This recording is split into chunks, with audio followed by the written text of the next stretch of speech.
carpaccio de coquille Saint-Jacques au beurre noisette et aux noisettes. Eh bien, on attaque tout de suite.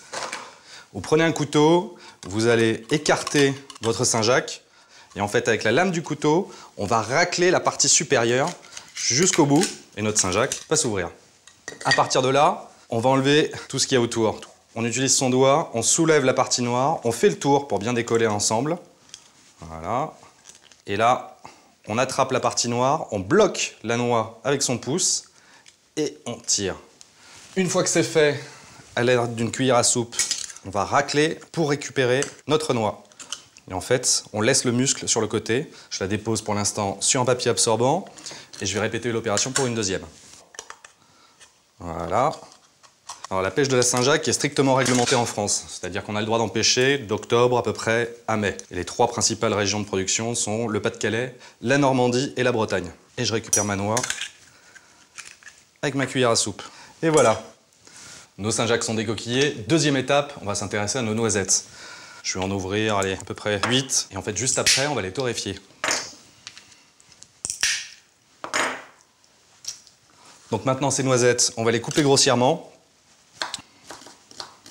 Et en fait, ces noisettes vont contrebalancer finalement le fondant de la Saint-Jacques. Je vais pouvoir mettre mes petits morceaux de noisettes dans ma poêle. Et alors là, par contre, je vais faire très attention.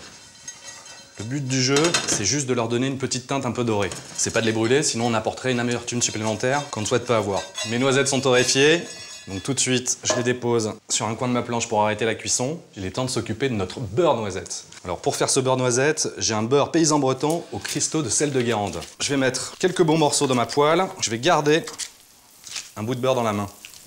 Ça y est, on commence à entendre sa petite musique qui se fait. Et dès qu'il va s'arrêter de chanter, en fait, c'est qu'on est arrivé pile poil au beurre noisette. Alors c'est là où il faut faire très attention parce que quand il s'étue, juste après, c'est le beurre noir. Donc pour éviter ça, c'est là l'astuce, j'ai mon petit morceau de beurre de façon à baisser la température. La couleur commence à bien changer. Et là, attention, chante plus. Donc on arrête tout. Hop, je retire ma poêle, je mets la petite noisette de beurre pour faire redescendre en température. Je suis sur une belle couleur dorée. Je prends maintenant mes noix de Saint-Jacques et je vais les plonger dans une eau glacée. Simplement, ça va permettre de les raffermir un petit coup.